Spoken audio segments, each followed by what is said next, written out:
So we've got a really simple one today. It's the end of the school year.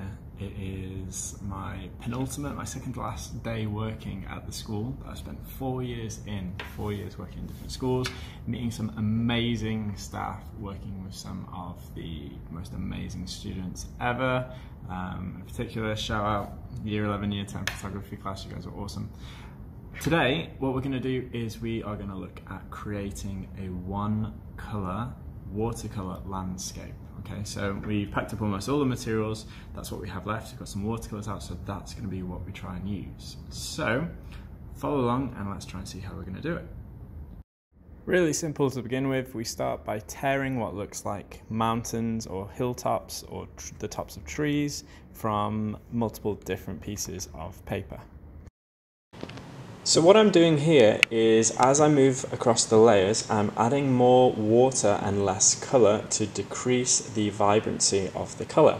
So on the very first layer, I pick up the most amount of blue watercolour possible and the least amount of water. I wipe off as much of the water as I can, and I fill up the top end of the torn paper with that colour. Now, as I progress to the next piece, and the next piece, and the next piece, and the next piece, I'll simply add more water and less colour, and it will build up almost in percentages as I'm moving my way through. And this is going to be what is necessary in order to achieve the effect that I want for this one watercolour colour challenge.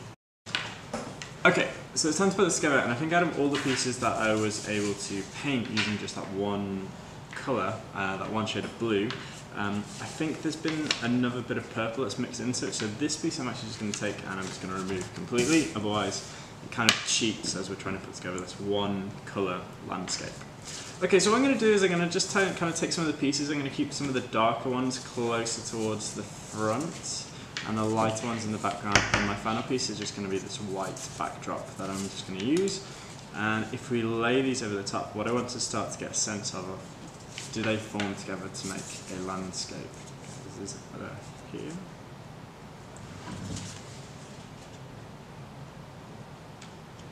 And the last piece there.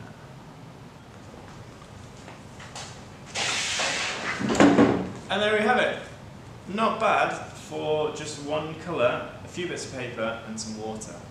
So from what you can see here, and I'll show a zoomed in picture, I've purposefully left the top of each piece of paper not properly glued down.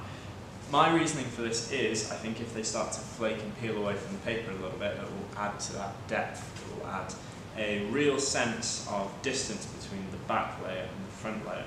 And the build-up of each additional slice of paper as you move through kind of adds to that sense again and again and again. So, our one colour landscape challenge is complete. My time in here is complete almost as well.